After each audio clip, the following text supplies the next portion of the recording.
mulai dari gerak lurus. Gerak lurus.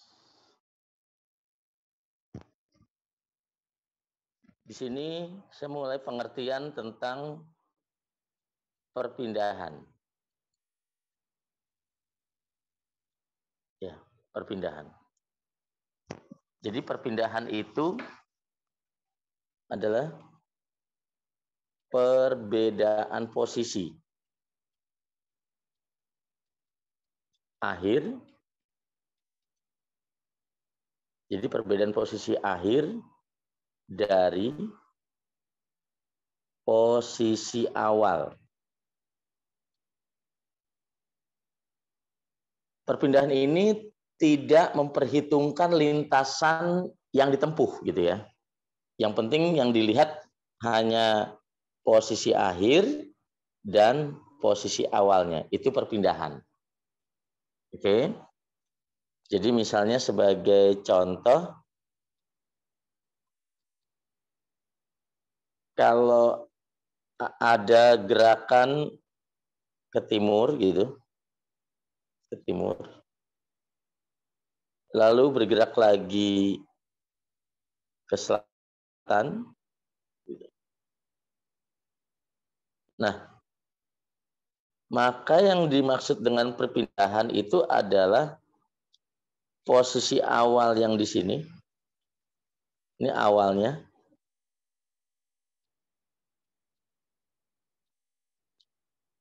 Ini posisi akhirnya.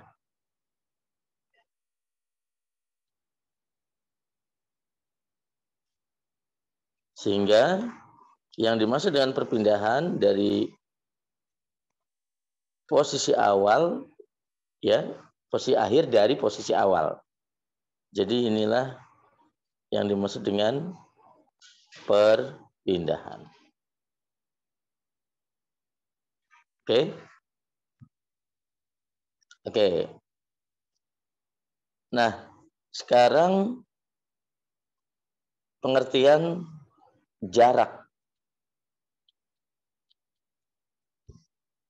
Kalau jarak itu adalah panjang lintasan yang ditempuh.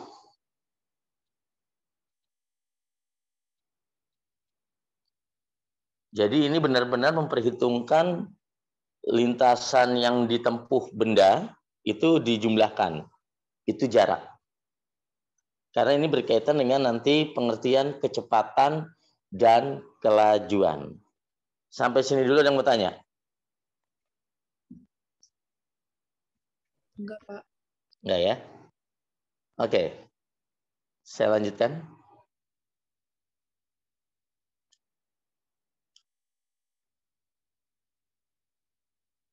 Pengertian tentang kecepatan. Ya, ini saya tulis kecepatan rata-rata dulu ya. Jadi nanti ada istilah kecepatan rata-rata sama kecepatan sesaat. Kalau sesaat itu artinya kecepatan saat detik keberapa gitu. Jadi tergantung nanti yang diminta tuh detik keberapa atau menit keberapa itu kecepatan saat. Tapi kalau rata-rata itu adalah besar perpindahan dibagi waktu. Itu kecepatan rata-rata. Jadi dalam hal ini kecepatan rata-rata ya itu kalau dalam istilah internasionalnya velocity ya.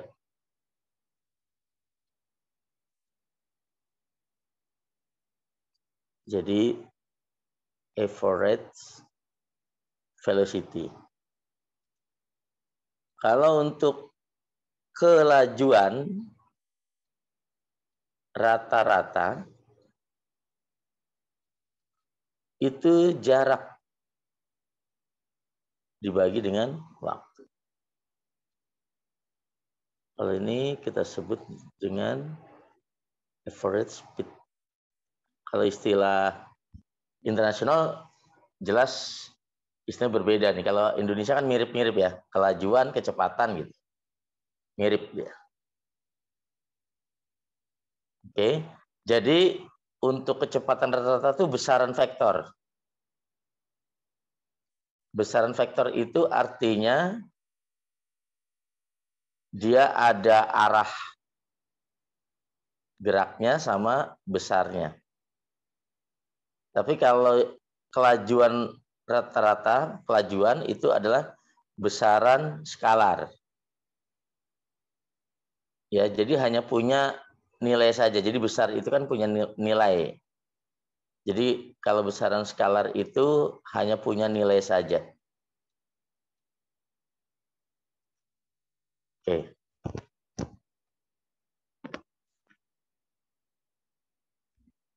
Nah, dalam soal-soal UTBK ya, itu tentunya tidak sesederhana itu ya. Kalaupun ada pertanyaannya konsep, teori gitu, paling tidak misalnya perpindahan itu apa gitu. Tapi kalau untuk nanti rumus-rumusnya ya bisa saya jelaskan di slide berikutnya. Sekarang pengertian percepatan. Percepatan. Kalau percepatan itu adalah perubahan kecepatan terhadap waktu.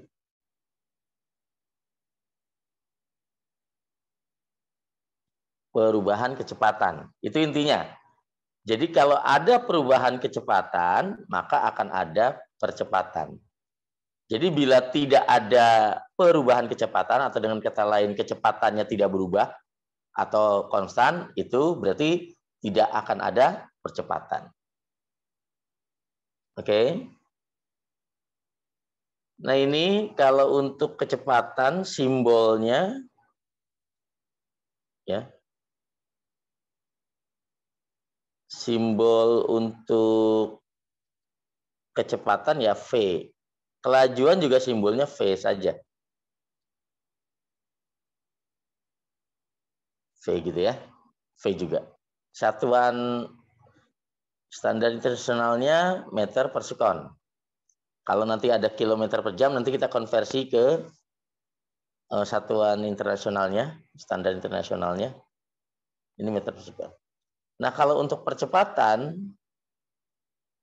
simbolnya itu A. Ya, acceleration. Ini karena perubahan kecepatan terhadap waktu berarti meter per sekon kuadrat. Itu satuannya. Sampai sini dulu ada yang mau tanya? Ya, ini baru awal-awalnya ya, biar nanti paham dasarnya, konsep dasarnya.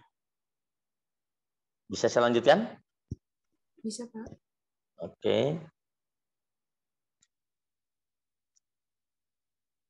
Nah, gerak lurus itu terbagi dua, yaitu gerak lurus beraturan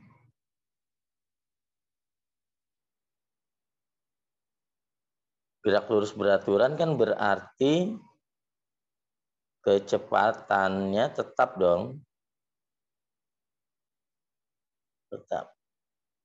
Tentunya kalau dalam aplikasi sehari-hari itu sangat sangat tidak mungkin. Karena kecepatan tetap itu tidak mungkin. Kalaupun mungkin, itu paling hanya selang waktu pendek gitu. Jadi kalau kita mengendarai mobil gitu, di jalan tol misalnya, yang paling mungkin kecepatan lurus beraturan tuh kecepatannya di jalan tol, tapi itu pun dalam selang waktu singkat ya, karena kita kadang-kadang kan menginjak pedal gas itu nggak mungkin bisa stabil gitu ya. Jadi kalau kecepatan konstan paling hanya sekian detik, misalnya dalam waktu 5 detik itu tetap, tapi nanti setelah 5 detik lewat udah berubah lagi kecepatannya gitu. Itu kalau dalam aplikasi sehari-hari. Jadi ini sangat bisa dikatakan tidak mungkin untuk jangka waktu yang lama ya. Tapi ini tetap harus kita pelajari. Kecepatannya tetap. Tentunya kalau kecepatan tetap kan tidak ada perubahan kecepatan. Sehingga di sini percepatannya 0. Percepatannya 0. A sama dengan 0. Di sini V tetap atau konstan. Saya nulisnya tetap aja. Oke. Di sini untuk grafiknya ya, gerak lurus beraturan seperti ini.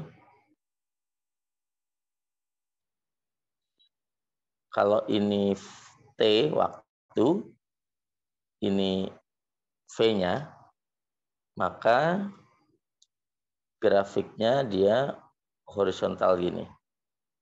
Artinya setiap detik nilai V-nya tetap. Sedangkan untuk posisi bendanya,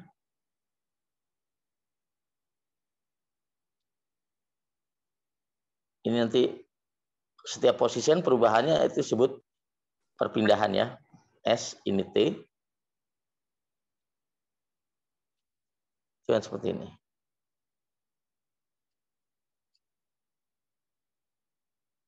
Nah, itu adalah gerak lurus beraturan. Kalau A-nya tentunya di 0. Jadi kalau saya mau bikin grafik percepatannya, ini percepatannya, maka di sini di 0. Itu ya, di merah ya. Karena dia percepatannya 0.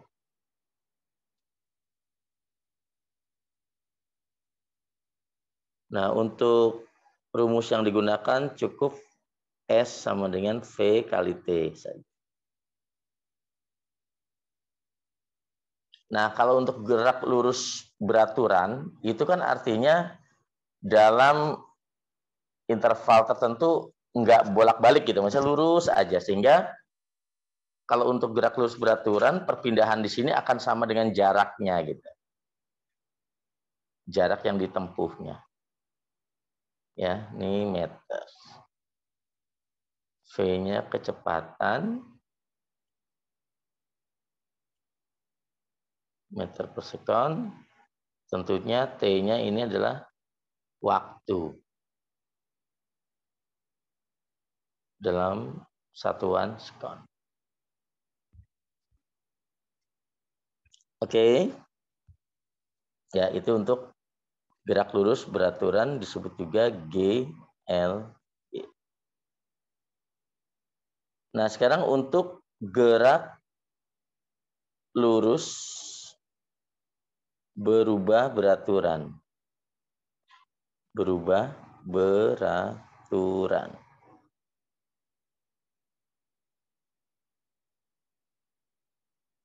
Dari kalimatnya saja sudah kita lihat berubahnya secara teratur karena beraturan. Ya, gerak lurus berubah beraturan itu artinya kecepatannya berubah tetapi secara teratur, ya. Jadi di sini kecepatannya berubah. Tentunya secara teratur. Jadi enggak sembarangan perubahannya. Artinya perubahan kecepatan di sini ya. Perubahan kecepatan tiap detiknya gitu, perubahan kecepatan tiap satuan waktu aja, setiap waktu itu tetap. Sehingga karena tetap berarti percepatannya tetap. Itu intinya. Nah, gerak lurus berubah beraturan karena perubahan kecepatannya tiap waktunya tetap. Berarti ada yang bertambah cepat, ada yang bertambah lambat. Sehingga ada dua. Jadi nanti ini kan disingkatnya GLBB. Berarti GLBB nanti ada yang dipercepat. Itu ditandai dengan A-nya positif. Ya. Kemudian yang kedua GLBB diperlambat. Nah, cirinya nilai A-nya negatif. Itu cirinya. Sampai sini dulu ada yang mau tanya? Ada yang mau tanya tidak? Belum, Pak. Oke. Sekarang saya akan buat grafik untuk GL. Jadi harus tahu ya grafik-grafiknya nih. GLBB dipercepat. Dipercepat.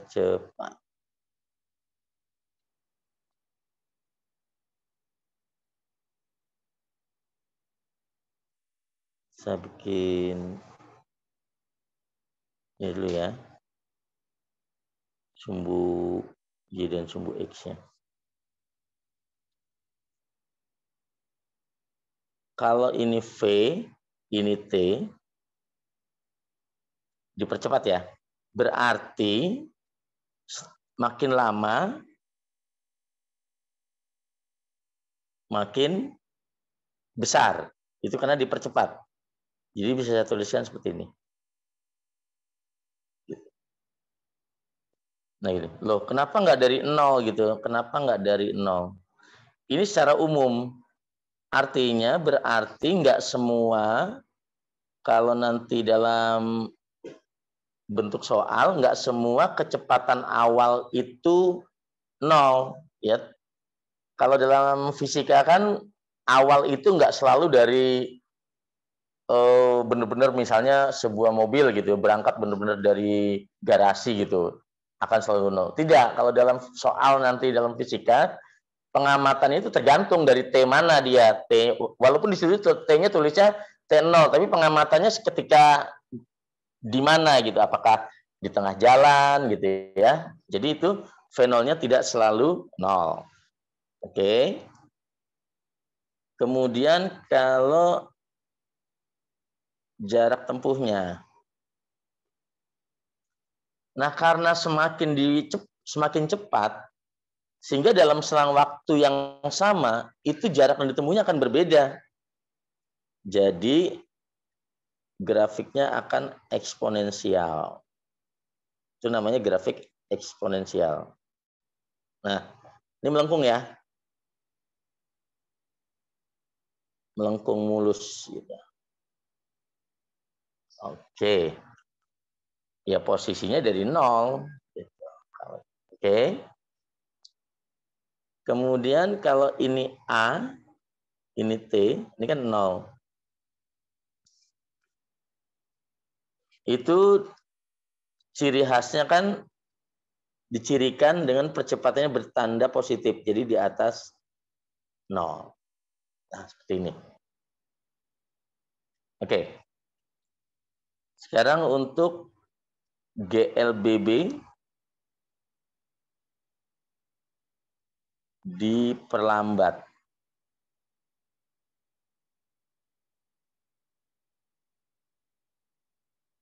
GLBB diperlambat.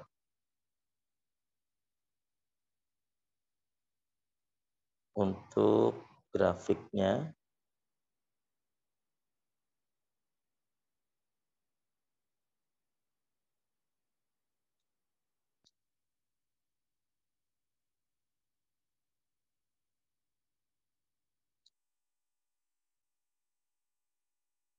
kalau ini V, ini T, untuk diperlambat, Berarti makin lama kecepatan makin berkurang. Seperti ini.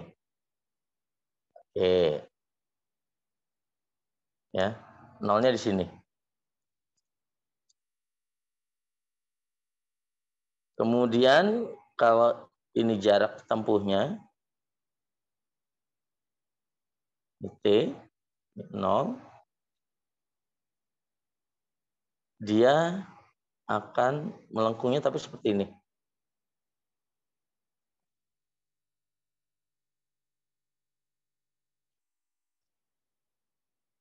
Oke. Karena kalau misalnya ada grafik gini ya, ini khusus buat grafik diam nih.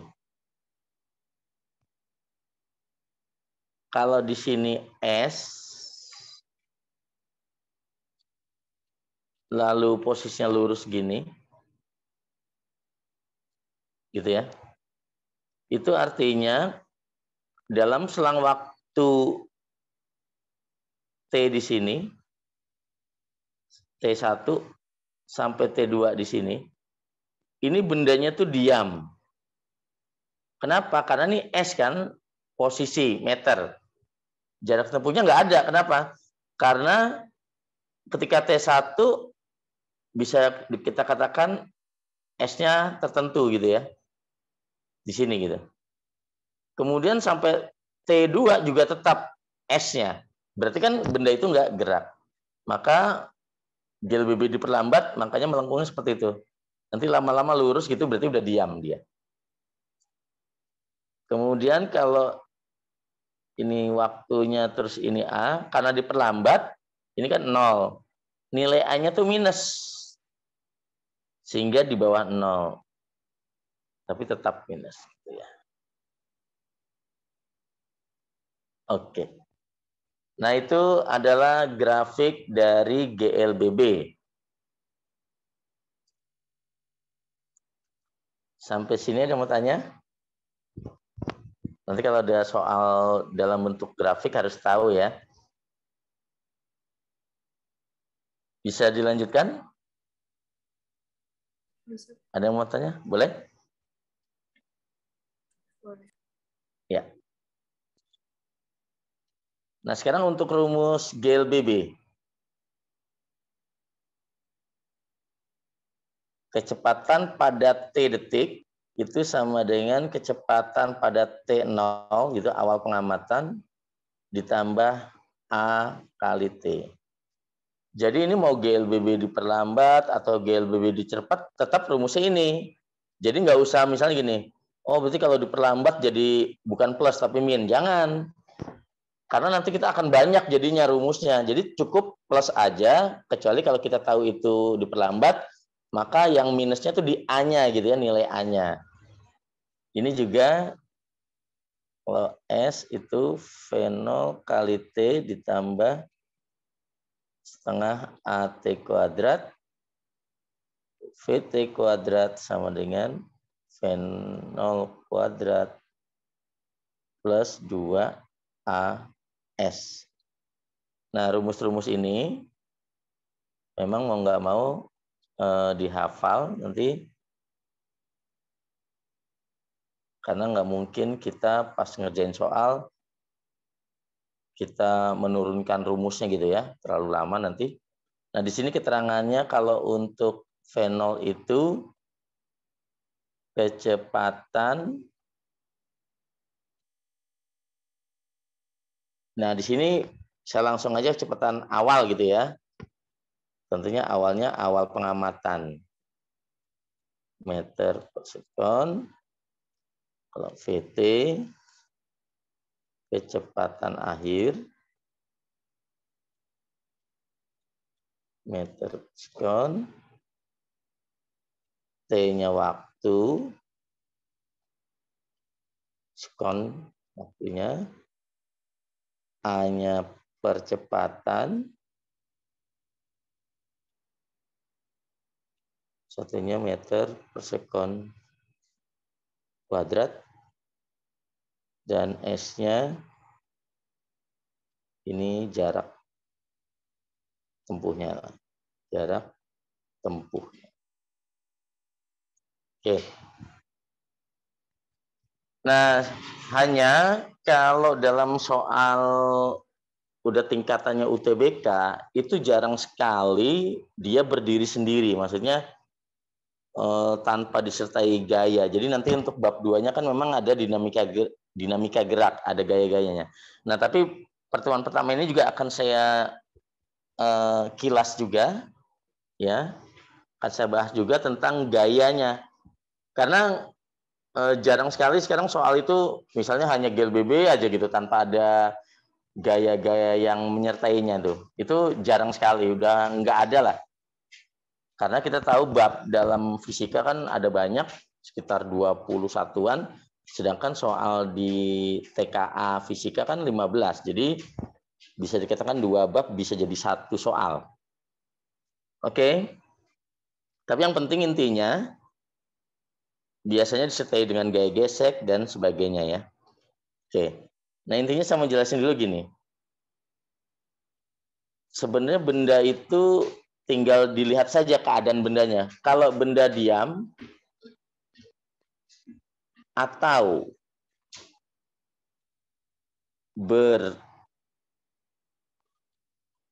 ber-GLB, saya singkat aja gitu ya, maka ini udah pasti keadaan kayak gini itu akan berlaku hukum pertama Newton, itu udah pasti. Jadi mau diam atau ber-GLB itu hukum pertama Newton, yaitu sigma F-nya 0. Nah, satu lagi ya berarti benda yang ber-GLBB. Gitu. Itu doang sebenarnya. Nah, kalau dia ber-GLBB ya berarti hukum kedua Newton.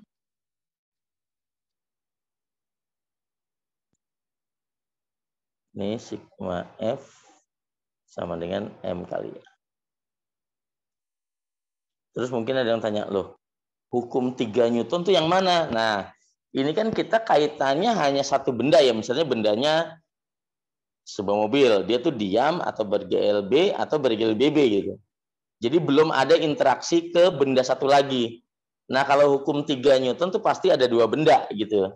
2 benda yang saling berinteraksi. Itu yang disebut dengan gaya aksi reaksi. Nah, itu nanti masuk ke bab 2 ya. Jadi untuk yang bab 1 ini dulu. Hukum 1 Newton dan 2 Newton. Terus yang berikutnya gaya gesek. Jadi paling untuk gerak lurus ini dikaitnya dengan gaya gesek. Nah, gaya geseknya ini yang harus diingat arahnya selalu ya melawan arah gerak benda. Ini arahnya saja ya. Jadi kalau bendanya geraknya ke kanan, V-nya ke kanan, maka gaya geseknya udah pasti ke kiri. Disimbolkan dengan F kecil. Oke. Nah, dalam hal ini gaya geseknya simbolnya mu kali gaya normal. Mu-nya itu koefisien gesekan. Nanti mau statik atau kinetik itu tergantung dari soalnya.